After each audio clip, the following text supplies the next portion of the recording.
Bonjour Louis-Arène. Salut. Je vous reçois aujourd'hui pour une émission internet qui s'appelle Raconte-moi la scène. On se dit vous. Effectivement, je commence toujours par vous, mais en fait, on travaille déjà un petit peu ensemble, on se connaît, on se parle, et je vais pas arriver à garder le vouvoiement, je pense. Bah non, garde-tu, c'est plus simple. Voilà, on va se tutoyer. Super. Bon, c'est un petit peu un des gimmicks de l'interview. De toute façon, à chaque fois, je rate un peu l'intro. Donc, comme ça nous met tout de suite à l'aise. Et donc, je t'invite dans cette émission qui s'appelle Raconte-moi la scène. Ça se passe sur la grande salle du Théâtre des Célestins. Sur le plateau, presque dans votre mise en scène, je dis votre pour le Moonstrom, du Mariage forcé, votre dernière création. Et normalement, j'ai vu la pièce. J'ai pas pu hier. Bon, Ouais, voilà. Je t'avais prévenu qu'on allait rigoler un petit peu. mais tu vas quand même me poser des questions sur la pièce? Je vais pas faire de Ou tu poker vas faire face, des de toute retours façon. tu vas faire des retours sur la pièce? Je vais en parler un petit peu parce que elle s'inscrit quand même dans le parcours du Moonstrom. J'ai vu 40 degrés sous zéro, en partie Cypher Z. J'ai vu Le chien, la nuit et le Tu as couteau. vu en partie Cypher Z? Ouais, T'as vu un bout? j'ai vu un bout. J'ai vu. Sinon. Ouais, j'ai une relation compliquée. On va en parler aussi à votre esthétique. J'en ai parlé avec Lionel, j'en ai parlé avec François Pro aussi. Et donc aujourd'hui, on va parler un petit peu du mariage forcé, évidemment, mais on va surtout parler de ton travail au sein du Moonstrom et de ton parcours, si c'est OK pour toi. Évidemment, s'il y a des sujets que je commence à aborder qui vont pas, tu me dis non, là on n'est pas obligé. Et puis on va avancer comme ça. Je te propose de commencer quand même par parler du mariage forcé, et donc je vais pas te proposer de faire le pitch, parce que du coup j'en suis pas capable. Est-ce que tu peux nous faire un petit pitch du spectacle, s'il te plaît? Le mariage forcé, c'est l'histoire de Sganarelle, qui est un personnage un peu archétypal de la farce, ou en tout cas des premières farces de Molière. Et c'est un type assez antipathique, qui a 52 ans, qui pour l'époque est assez vieux. Je pense que ça correspond à une sorte de... autour de 70, peut-être 80 à notre époque. Et qui est un bourgeois bien installé, sûr de lui, et puis qui a décidé de se marier, en fait, parce que voilà, c'était bien pour lui, et puis surtout qu'il a jeté son dévolu sur une jeune femme qui est évidemment beaucoup plus jeune que lui, et puis avec laquelle il va décider de faire à peu près ce qu'il veut, en faire son objet sexuel, et puis pouvoir se parader avec elle, etc. Et il est très content. Et puis son père, le père de la jeune mariée, a accepté tout. Enfin, c'est un truc entre hommes, ils se sont serrés la main, c'est fait, quoi. Mais en fait, il rencontre cette jeune mariée, et puis il se rend compte que c'est pas du tout une jeune fille docile comme il s'imaginait, et que en fait, elle est très heureuse de se marier aussi, mais parce que ça va lui permettre de se libérer du joug de son père, et puis de vivre la grande vie, quoi. Donc elle espère bien que son mari va pouvoir lui donner du fric, va pouvoir lui permettre de sortir et tout. Et puis elle lui dit à demi-mot que elle va aussi avoir sa vie, quoi. Et puis qu'elle espère qu'il est d'accord avec ça. Et à partir du moment où il entend ça, où il a la peur ultime du mâle alpha, qui est de se faire tromper, de devenir cocu, il y a ce truc-là qui commence à germer dans sa tête. Et à partir de ce moment-là, c'est une spirale infernale, une descente aux enfers, où il va essayer de s'extraire de ce mariage-là. Mais en fait, il y a toute une machination orchestrée, sans doute par Dorimène, par la jeune Premise, qui se met en route, et qui fait qu'il va pas pouvoir s'extraire de cette promesse de mariage, et il va être marié de force. Et ce qui est assez fort dans ce texte-là, dans l'écriture le coup de génie, c'est cette inversion des rôles. Quand on parle de mariage forcé, on pense très souvent, à juste titre, aux jeunes femmes qui sont forcées. Comme ça, c'est des choses qui existent encore aujourd'hui, malheureusement. Et là, la force, c'est d'inverser ces rôles-là. Et voilà, pour le résumé. On va rebondir sur l'inversion parce que vous avez décidé d'en faire une autre d'inversion, puisque la distribution elle-même, les personnages, enfin en tout cas Dorimène, est interprété par Christian Eck, et de la même manière, Sganarelle est interprété par Julie Sicard. Donc il y a une autre inversion à ce niveau-là.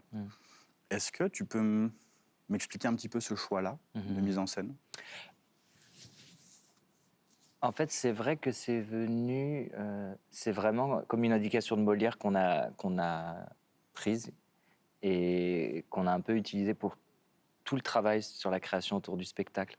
C'est-à-dire que la force dramaturgique ce de la pièce, elle réside dans cette inversion-là. Et du coup, ça a été un petit peu notre guide pour tout le reste. Là, on est devant le décor. Dans la pièce de Molière, ça se passe sur une place publique ouverte. Les gens peuvent aller, venir, etc. Et moi, j'ai décidé de le fermer, que ce soit un espace clos, duquel Sganarelle ne peut pas sortir. D'ailleurs, il n'en sort pas toute la pièce. Les personnages rentrent comme des fous d'une boîte. Mais lui n'en sort pas. Et il y a ça. Peut-être on en parlera après, mais il y a tout le travail sur les costumes aussi, qui sont tous inversés, renversés. Et le travail du masque, en fait, je crois que c'est vraiment le masque qui m'a permis de choisir cette pièce et de lire la pièce, parce que je savais qu'avec cet objet-là, c'est souvent ce qu'on essaie de faire au Moonstrom, mais que le masque soit un vrai outil dramaturgique. C'est pas juste un plaisir esthétique ou quelque chose qui va faire des visages rigolos. C'est que ça sert vraiment à raconter l'histoire et à tendre les thèmes de la pièce. Et là, je pense que c'est le cas parce que c'est une pièce qui parle de la domination masculine, qui parle de la violence du patriarcat, avec beaucoup d'humour et un esprit farcesque, certes, mais qui parle quand même de choses. La rencontre entre Sganarelle et Dorimène, c'est quasiment un viol, quoi. Où il lui fait par le menu, il lui explique ce qu'il va faire d'elle, quoi. Et qu'elle n'a pas le choix de dire non et qu'elle devrait même être très heureuse. Du coup, théâtralement, en imaginant le spectacle, de me dire que il y a quelque chose de le faire. On peut le faire au premier degré. On peut le faire. C'est un homme qui va jouer un Sganarelle et puis une jeune fille qui va jouer. C'est possible et ça peut évidemment et ça peut être formidable aussi. Mais là, dans l'art du masque, il devient fascinant et il devient vertigineux quand c'est une jeune femme qui porte le masque de Sganarelle et puis c'est un homme qui a une certaine carrure en plus, qui joue la jeune mariée. Il y a un endroit où on peut aller aussi peut-être plus loin dans le jeu. Et ça crée une tension avec le public que j'adore, enfin, qui est super intéressante à chaque fois quand je suis dans la salle. C'est-à-dire qu'on voit la violence de la chose et en même temps on arrive à en rire parce qu'on voit que c'est pour de faux. Et puis il y a comme une sorte, il y a cette idée de renversement du stigmate qui est une chose dont on parle beaucoup aussi en ce moment et qui me plaît beaucoup et que je trouve au théâtre très très forte dans ces scènes-là, notamment dans les scènes de confrontation entre Sganarelle et Dorimène. Ça tend les thèmes de la pièce et ça nous fait réfléchir d'une certaine manière parce que Julie joue le mâle alpha qui est prédateur et Sganarelle se met dans la peau de cette jeune femme qui est une proie mais qui ne va pas le rester très longtemps. Et ça crée des renversements comme ça successifs au sein même de la scène. Il y a quelque chose où le spectateur reste très actif au sein même de la scène. Ça évolue, le rapport évolue. Et d'un côté, à un moment on est avec l'un, à un moment on est avec l'autre, parce qu'elle amène aussi, Julie, elle amène beaucoup de douceur à Sganarelle, à ce personnage qui est au début antipathique, avare, sûr de lui. Et au bout d'un moment, on se surprend à l'aimer aussi parce qu'elle amène, quelque chose d'autre, de plus profond, une grande douceur et une part de féminité aussi. Et c'est la même chose avec Dorimène. On la plaint, mais pas que non plus, parce qu'elle a aussi quelque chose de beaucoup plus brut et de monstrueux aussi. Donc tout ça, en fait, c'est que ça amène de la complexité et ça nous fait penser aussi. Et ça amène de la profondeur à ces personnages et ça crée de l'empathie, quoi, je pense. Et cette inversion permanente donc de tout ce que le public va attendre, c'est ça qui lui permet de rester attentif tout du long. C'est ça un petit peu que tu es en train de dire. Oui, entre autres. Après, il y a plein d'autres ingrédients. Okay. Mais je crois qu'il y a cette chose-là, effectivement, où on ne sait jamais sur quel pied danser. On est surpris. Et ça, c'est une chose très importante sur laquelle on travaille. C'est une des choses, bien sûr, mais c'est aussi l'intensité de jeu des comédiens et des comédiennes sur le plateau qui ne lâchent pas la bride, quoi. Mmh. Et ça, on a beaucoup travaillé sur ça. Mais c'est inspiré aussi de... En fait, j'ai aussi choisi cette pièce parce que c'est une pièce courte et puis qui a vraiment l'esprit farce. Et quand même si nous, on fait plus du tout ça au Moonstrom, mais le masque, c'est quand même l'objet de la farce. Bien Il sûr. vient de là, c'est l'objet du tréteau.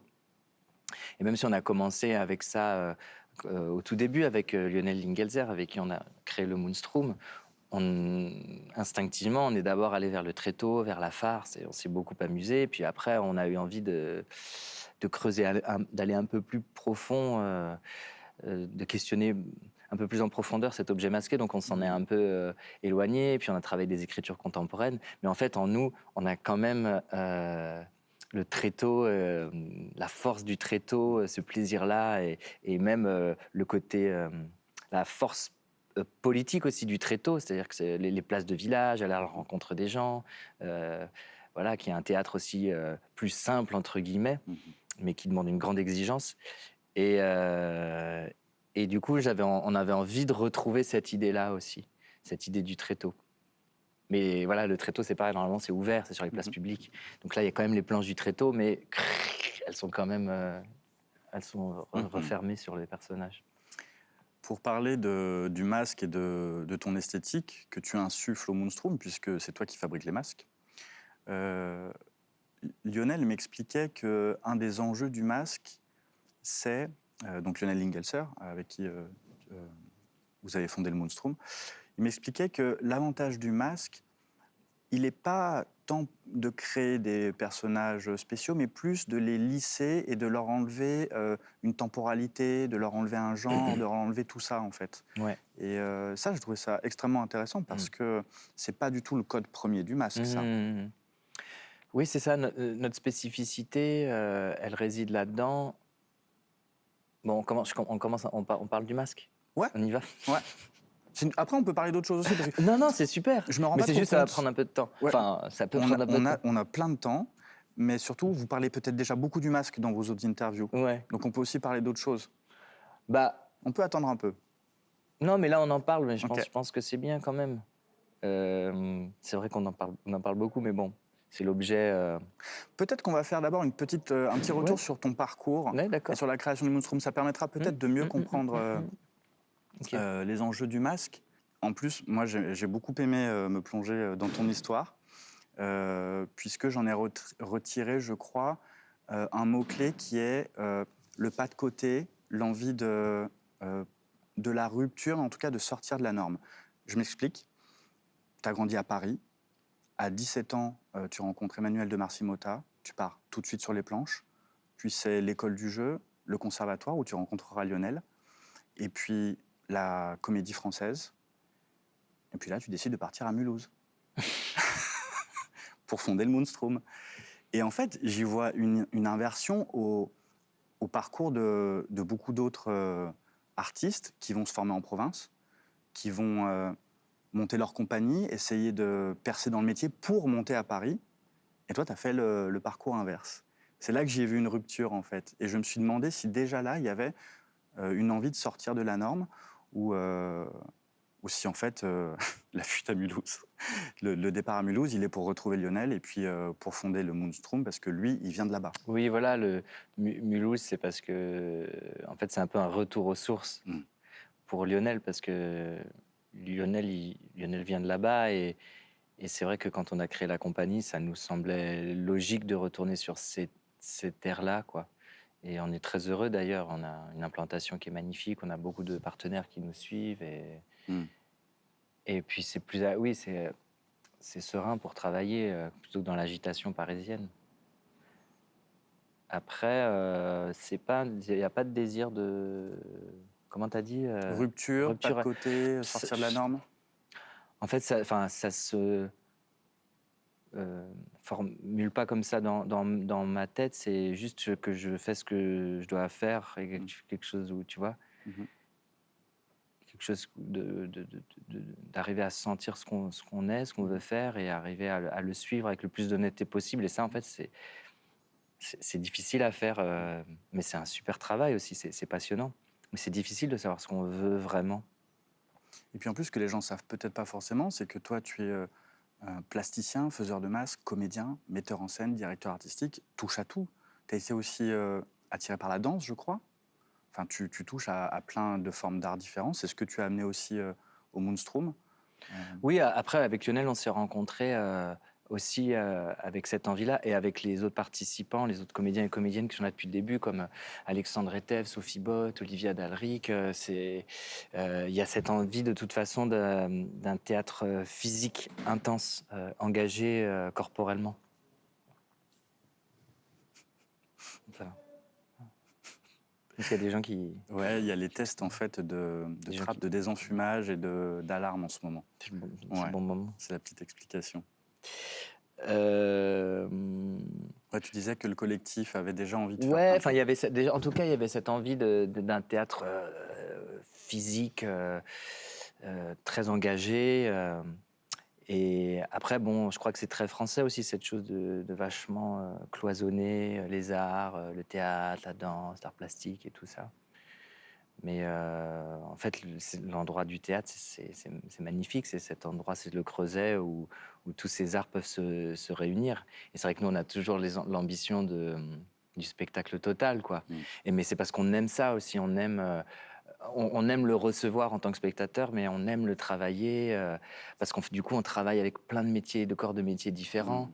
Avec des textures différentes, j'ai envie de dire, la lumière, le costume, le masque, tout ça, c'est pas les mêmes textures, c'est pas les mêmes médiums, c'est pas les mêmes langages, mais c'est comme les différentes facettes de l'objet qu'on va créer. Et moi, et c'est vrai que j'adore ça, mais je suis un peu profane en tout, tu vois. Je fais de la scénographie, mais je suis pas scénographe. Je travaille beaucoup avec les costumes, avec ma costumière, mais je fais pas de costume non plus. Les masques, je sais faire juste les masques pour mes spectacles. Si on me demande de faire un masque de chien, d'éléphant et tout, j'ai besoin de travailler avec d'autres gens. Euh, la mise en scène et le jeu, c'est des trucs qui s'apprennent tout le temps, qui ne cessent de s'apprendre sur le tas. Mm. Et c'est l'école permanente, quoi. Bon, c'est un peu des clichés de dire ça, mais c'est vrai, en fait.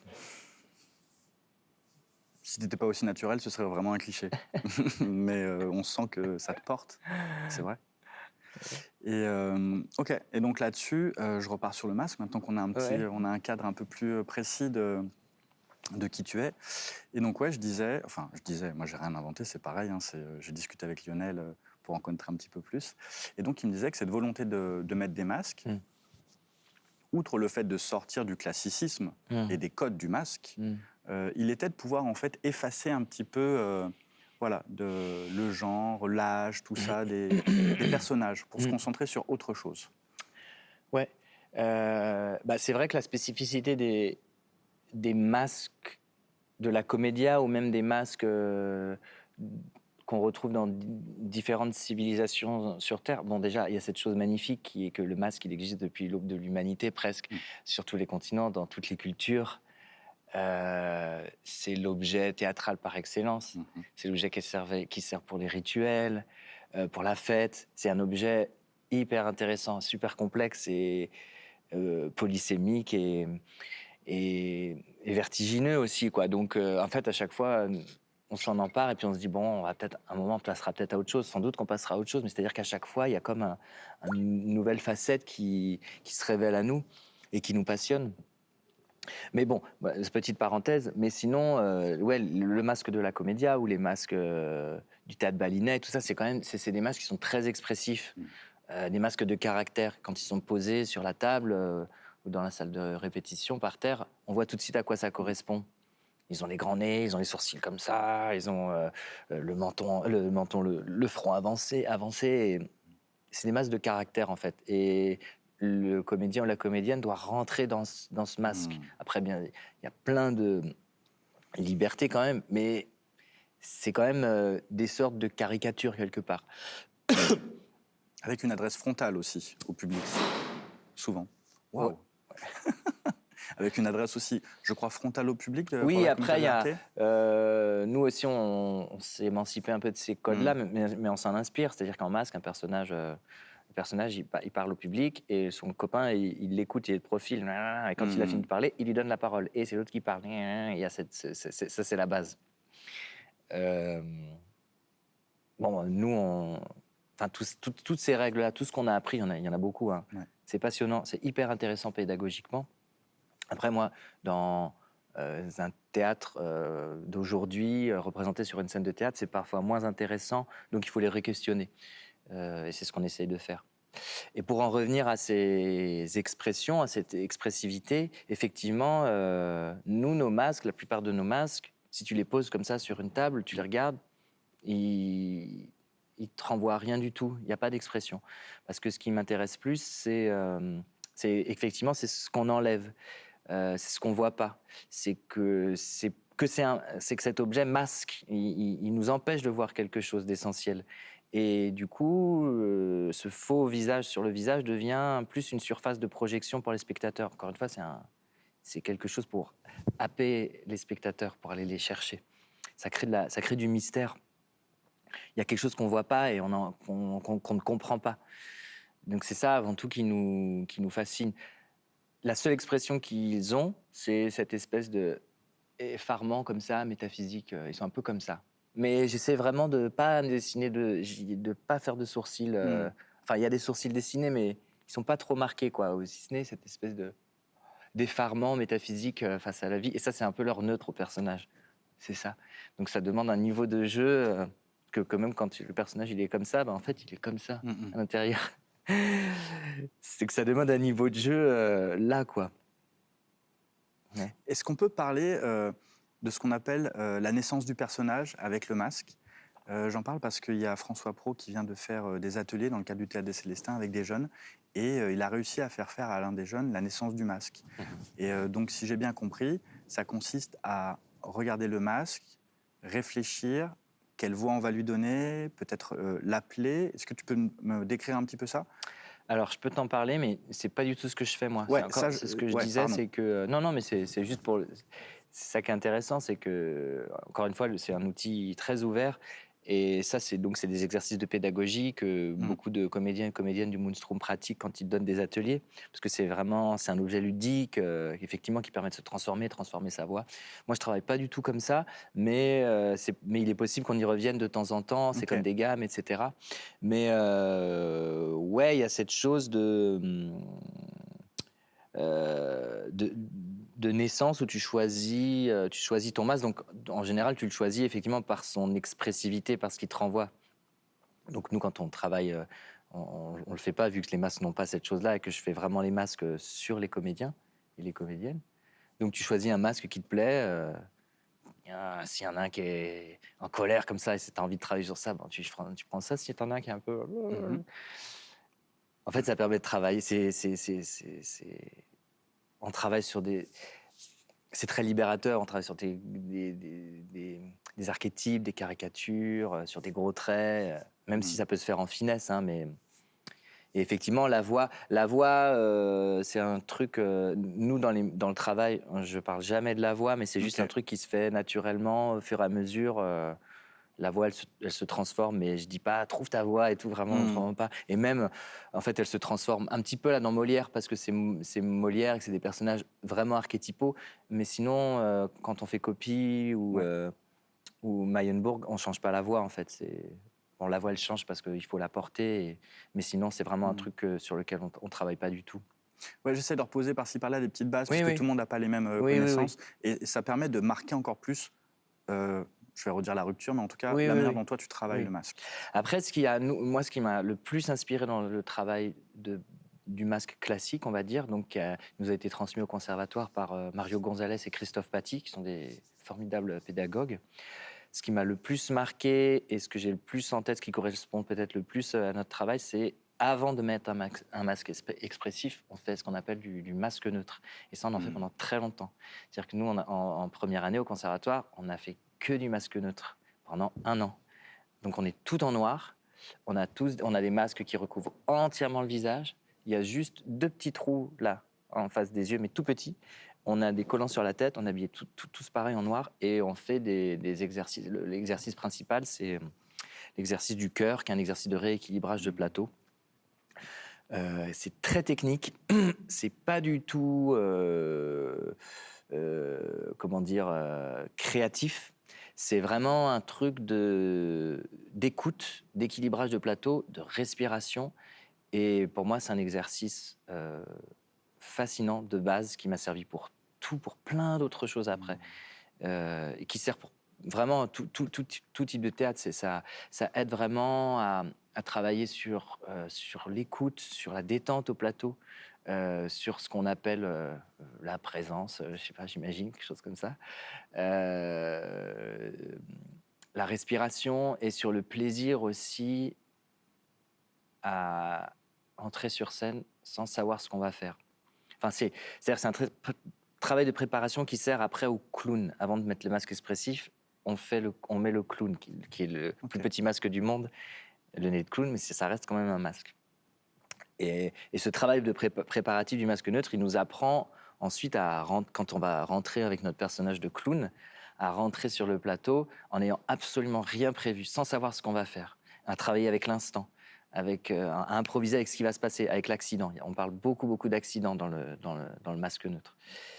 Et ça, je trouve que c'est vraiment un très beau cadeau qu'on a reçu en tant que comédien quand on a reçu cette formation-là, parce que c'est vraiment quelque chose qui nous a servi pour tout, pour réfléchir à notre métier, mais aussi en tant que comédien, en tant qu'interprète. Et à la fois, ça nous a donné, ce qu'on a gardé vraiment, c'est une vraie base technique. Et en même temps, de l'autre côté, il y a tout un pan ludique, d'amusement, d'improvisation, de plaisir. La notion de plaisir, elle est super importante. Mais voilà, c'est deux notions qui sont liées et ça qui est un peu à la base de notre travail. C'est à la fois, il y a une grande rigueur, une grande technique, mais si à la base, il n'y a pas la joie, il n'y a pas le plaisir, il n'y a pas l'amusement, ça sert à rien.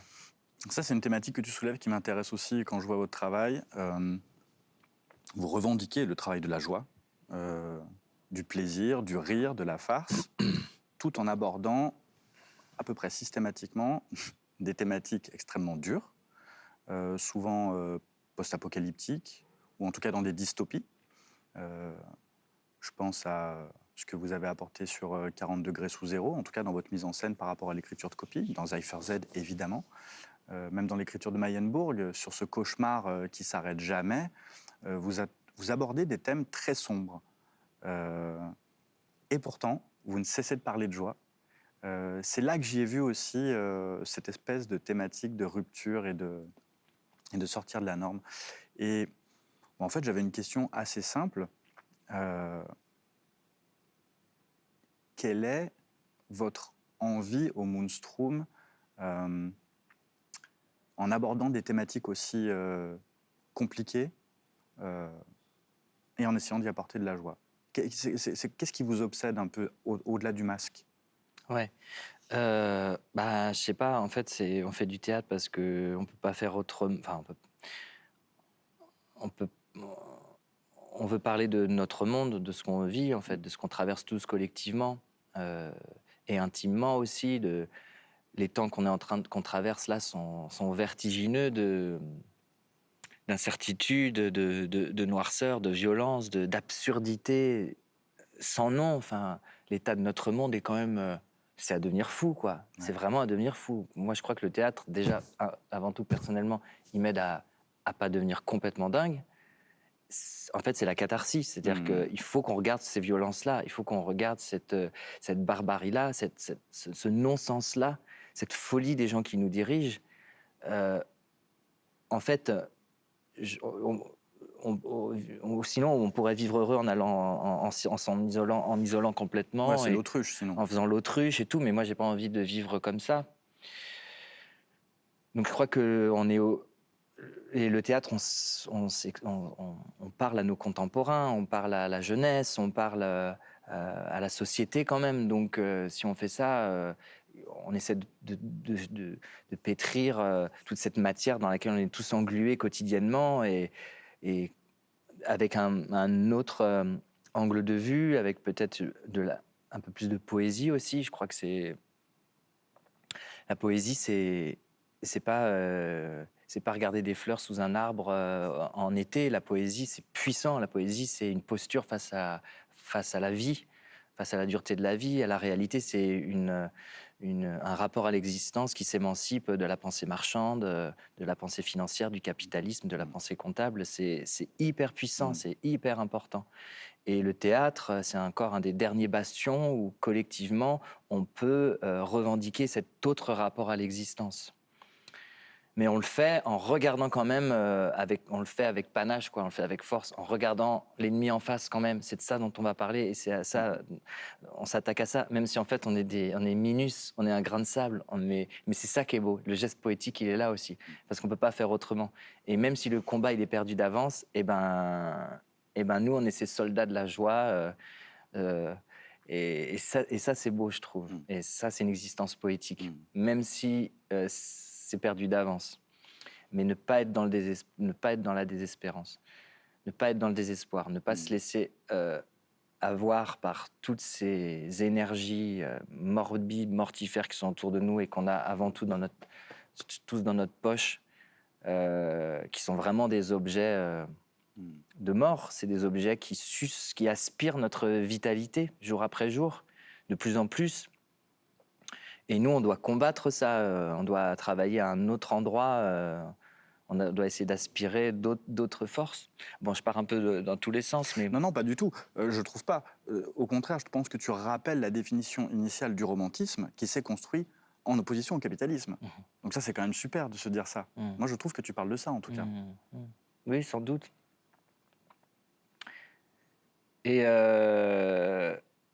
donc, voilà, c'est-à-dire que on veut parler à nos contemporains, on veut regarder notre époque, on veut essayer de comprendre des choses, de pourquoi est-ce qu'on en est là, de qu'est-ce qu'on pourrait faire pour changer. Donc, il faut mettre les mains dedans un moment. Donc, c'est pour ça que c'est des textes sombres, compliqués, qui parlent de la violence, qui parlent de la barbarie. Mais le but ultime, c'est la joie. Le but ultime, c'est mieux comprendre ces ténèbres pour donner plus de force à notre joie, à notre vitalité, à notre puissance de vie. En fait, c'est ça. Et c'est même au-delà du sens des textes qu'on va choisir de travailler. Notre but ultime, c'est ça qu'on veut travailler. C'est ce but politique-là qui est de ne pas se laisser abattre, de garder la flamme de la joie. Et qui est un vrai travail et qui est vraiment difficile. Et le théâtre, il nous sert à ça, en fait, à créer un moment de rituel collectif pour se dire qu'on est encore vivant et qu'on a encore de la puissance de vie et que cette joie, elle est plus forte que tout, elle est l'essentiel. C'est l'essentiel pour nous. Et vous avez choisi pour ça également un prisme, je dirais, qui s'apparente... Parfois, ça va chercher un peu dans la série Z, les mises en scène, avec ce qui était appelé tout à l'heure le Grand Guignol, avec les débauches de sang, tout ce truc-là. Et moi, je peux parler que de mon expérience. C'est pas du tout mon univers. C'est quelque chose avec lequel je suis pas à l'aise. Mais je suis adulte, et donc je peux venir voir un spectacle, vivre ce malaise, le ressentir personnellement. Parce qu'on ne parle pas du malaise de on a honte pour quelqu'un, on parle d'un malaise intime qui vient me chercher moi en tout cas, et je me pose des questions. Après, je me dis tiens, mais pourquoi ça m'a dérangé? Et en fait, je parle de ça parce que vous avez un public très jeune. Enfin, très jeune, c'est pas des enfants, hein, mais par rapport à... Ici, on est au Théâtre des Célestins, on parle souvent des têtes blanches. C'est pas du tout le public qui vous accompagne. Et je me demandais si vous aviez l'occasion de discuter un petit peu avec votre public et si vous faisiez des retours sur comment ils vivent ça, c'est quelque chose qui existe, ça? Beaucoup. On est très, très touchés de tous ces témoignages qu'on a après les spectacles, mais qu'on a aussi très, très souvent par mail, par message.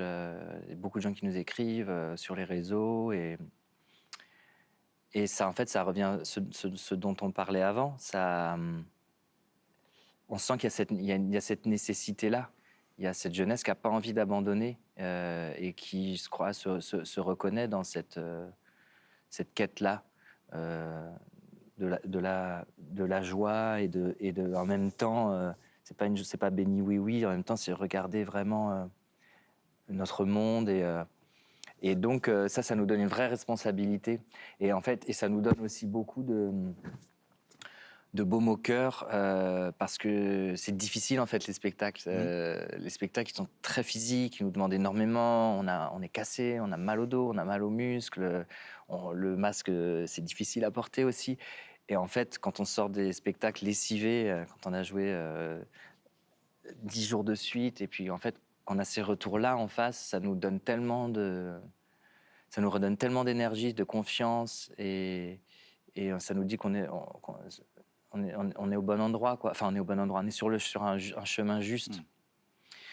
Et, euh, et après, sur le malaise, ouais, enfin, c'est normal, enfin, c'est normal, je veux dire, c'est des histoires de sensibilité aussi, esthétique. Et après, nous, on cherche quand même comme on veut que le moment de la représentation, ce soit un moment aussi exceptionnel et que les gens viennent voir des choses. On n'a pas du tout envie de choquer, mais on a envie de faire réfléchir, de regarder la réalité différemment, de faire un pas de côté. Donc forcément, il y a des endroits où on essaie de créer des endroits de friction ou de choc quand même, mais choc sensoriel pour que tout d'un coup on se réveille aussi et on sorte un peu de nos perceptions habituelles.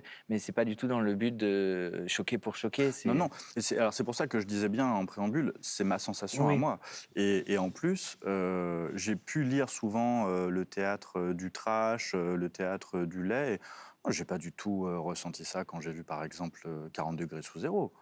Je veux dire, tous les artifices sont dénoncés sur scène. On n'y croit jamais. Déjà, c'est la proposition théâtrale de ne pas y croire. On sait que c'est pour de faux. C'est la base du masque aussi, c'est ça qu'on adore. C'est que l'artifice, il est mis déjà au premier plan, de but en blanc. C'est un masque, c'est pour de faux. Et pourtant, il y a quelque chose qui... C'est magnifique, c'est tellement poétique. Et oui, c'est pas du tout trash. Non, c'est pour ça que je parlais de série Z. Parce que voilà, c'est peut-être parfois... c'est tout le temps beaucoup, en fait. Oui. Non, mais après, c'est aussi... Bon, quand tu me dis cerisette, moi aussi, je pense à la pop culture d'une certaine manière, parce que c'est exactement ça que dont on s'inspire forcément parce que on baigne aussi tous dedans. Alors, c'est-à-dire, c'est pas pour on baisse pas les armes. Enfin, je sais pas comment dire, mais c'est-à-dire que en fait, c'est parce moi, j'aime bien travailler avec les références, avec l'inconscient collectif et tout ça, les références collectives. Donc, mais après, il faut essayer d'emmener les gens ailleurs, mais comme travailler dans les spectacles, souvent il y a des chansons, enfin souvent ça arrive qu'il y ait des chansons que les gens connaissent. Donc il y a quelque chose déjà qui peut se créer émotionnellement, mais l'idée c'est pour créer un lien, mais en fait après on essaie de les amener ailleurs parce qu'elle est interprétée d'une certaine manière, parce qu'elle est en contrepoint d'une certaine chose qui fait que en fait ça va éclairer une scène différemment. Donc je trouve ça hyper intéressant. On vit dans une époque où on a tellement de références. Et on a tellement d'images, et en fait, le théâtre, il doit aussi s'emparer de ça, quoi.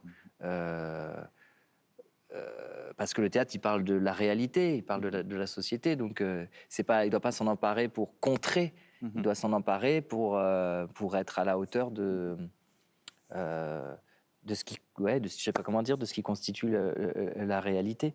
Et puis aussi parce que dans la pop culture, il y a des trucs formidables. Enfin, les films qu'on regardait quand on était petit. Je me demandais du coup, c'est quoi moi, j'ai des trucs fondateurs. Moi, des trucs ce qui revient toujours en répétition, je sais pas pourquoi. Enfin, si, je sais pourquoi, parce que c'est génial. C'est Roger Rabbit. Moi, j'ai Roger Rabbit, j'y pense tout le temps. C'est ce que j'ai passé au premier tour du conservatoire en parcours libre. J'ai passé une scène de Roger Rabbit. Et j'y pense souvent en répétition. Je pense souvent à ça. Il y a les premiers films de Tim Burton que j'ai adorés. Les Visiteurs, j'adore Les Visiteurs. Voilà. Tu me parles de ça, d'un coup, j'ai une image de la fin dans La Tempête où il reste un masque. La Tempête! En plus, en VF, évidemment. Non, mais c'est fou que tu dis ça. Enfin, moi, j'avais la télé chez ma grand-mère, on avait 3 cassettes, et il y avait Robin des Bois, Astérix chez les Bretons, et Qui veut la peau de Roger Rabbit. Oui. Donc je l'ai vu, il faut tuer le lapin, et personne ne comprend quand on dit ça. Ça, c'est super. Ça me permet de faire un petit lien avec le cadeau.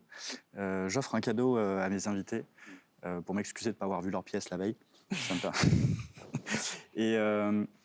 Et j'arrive toujours à trouver quelque chose, un lien avec les gens que j'invite. Et là, je me suis retrouvé face à toi, face au Moonstrom, et je me suis rendu compte que, alors maintenant je sais qu'on a Roger Rabbit, mais avant je ne le savais pas, et je ne partageais pas du tout l'esthétique. Et donc je me suis dit, bon, bah alors moi je vais les faire rentrer dans mon univers. Et, euh, et j'ai trouvé le cadeau ce matin, et c'est une bande dessinée. Et alors le titre c'est un peu cliché, mais voilà, c'était une BD que j'avais chez moi et que je suis allé racheter ailleurs. Donc je t'en prie, on va dévoiler le mystère. Merci, c'est adorable. C'est une BD, c'est un roman graphique énorme. Ah, mais je le connais, je l'ai, Ah, bah, tu évidemment. l'as. Bon, bah, je me suis dit, bon, Nous bah allons ouais, le c'est montrer Ouais. à l'image parce que c'est un Moi, ce que j'aime, c'est Les une œuvre Monstres de magnifique. Émile Ferris, Ouais, qu'elle ouais, ouais. écrit pendant sa rééducation après avoir contracté le virus du Nil, et qui est une œuvre incroyable. Bon, en fait, j'ai trouvé la synchronicité folle d'avoir ça chez moi et de pouvoir te l'offrir. Je me suis dit, bon, à tous les coups, il l'a déjà. Ouais, ouais, ouais, Bon, ouais. c'est choses Oui, oui. qui arrivent. Non, puis ce qui est génial, c'est la forme aussi. C'est très hybride, c'est très libre. Hmm. Et ça, on n'en a pas parlé encore. On a fini ou pas? Non. Non. C'est la forme, le, le fond et la forme, qui est aussi un des grands questionnements du travail. Et je pense que le fond, c'est la forme, vraiment. Ouais. Mais bon, bah, je te le rends alors. Non, non, garde-le. Peut-être que tu pourras l'offrir à Je l'ai quelqu'un déjà. d'autre. Bah, je vais pas l'offrir à quelqu'un. C'est vrai? Bah, c'est Bon. dommage. Alors, je le C'est récupère. adorable. Et puis, non, bah, je trouverai quelque chose d'autre en aparté. C'est cool. Ouais, c'est Victor Hugo qui disait que la forme, c'est un petit peu de fond qui remonte. Ah ouais, ouais, ouais, je connaissais pas. Ouais, moi j'aime bien cette image. Mm. Je n'ai pas encore terminé de comprendre cette phrase, Mm. donc chaque fois que je la répète, Mm. je me la réapproprie un petit peu. Et donc, tu parlais d'hybridation ou tu parlais juste, non, de dire quand tu parles le fond, la forme Non, mais je crois que c'est les vraies grandes questions esthétiques euh, du théâtre, parce que moi, c'est ce avec quoi je travaille, mais je crois que on se pose pas assez la question quand on fait des spectacles de la forme. Mm. Et je crois que pour être touché au cœur de quelque chose, de notre époque, pour toucher au cœur aussi de l'intimité des spectateurs, pour moi, c'est une question essentielle. Et en fait, c'est la même. Enfin, moi, je fais pas la différence en fait entre le fond et la forme. Et c'est pour ça que j'adore Copy aussi, parce qu'il y a quelque chose de complètement foutraque mélangé comme ça. Et il n'y a pas de fond à Copy. Enfin, il n'y a pas de sens à Copy. Il n'y a pas, enfin, c'est pas c'est pas une œuvre littéraire à lire comme ça. C'est le fond de ce que raconte Copy, c'est dans comment les mots sont agencés, dans la folie des personnages. C'est pas dans ce qu'il raconte, c'est pas dans de quoi parlent les pièces. C'est pas ça du tout. Je crois que Copy, ça m'a aidé à travailler ça, à comprendre ça. Mais d'autres auteurs aussi, comme Beckett, je sais pas, je trouve qu'il y a dans Beckett, dans les romans de Beckett, la forme est tellement radicale. Ça parle de ça aussi. Le roman parle de comment il est fabriqué aussi. Et là, ouais, c'est des questions qui me passionnent et parce que je pense que on les travaille au Moonstrom. On travaille la forme parce que c'est le fond, et c'est pour ça que on a une équipe vraiment formidable avec qui j'adore travailler, et on a des vrais temps de travail sur comment on va construire une lumière, la scénographie, les costumes et tout. C'est hyper important tout ça, quoi. Et c'est pas du décor, c'est pas du décorum, c'est la matière qui va ensuite nous servir à aller profond dans les émotions, dans la philosophie, j'espère aussi la métaphysique et tout ça, quoi. C'est passionnant de travailler ça, comment un objet dur, réel, il va se transformer et il va devenir une émotion dans la tête ou dans le cœur de quelqu'un. C'est génial à travailler. On n'a pas fini, on pourrait continuer à parler beaucoup, je pense. J'entends que tu as énormément de choses à dire. Et c'est super, c'est passionnant. J'ai préparé l'émission avec une collègue qui a une thèse en théâtre féministe des années 70, mais peu importe, c'est une universitaire. Et elle me disait que ce serait intéressant de leur demander ce qu'il leur reste de leur parcours classique. Mais finalement, j'ai l'impression qu'on n'a parlé que de ça depuis le début de l'émission et tu ne cesses de nous expliquer les bases que tu as eues et comment elles t'ont inspiré et vers quoi tu veux tendre avec ces appuis solides.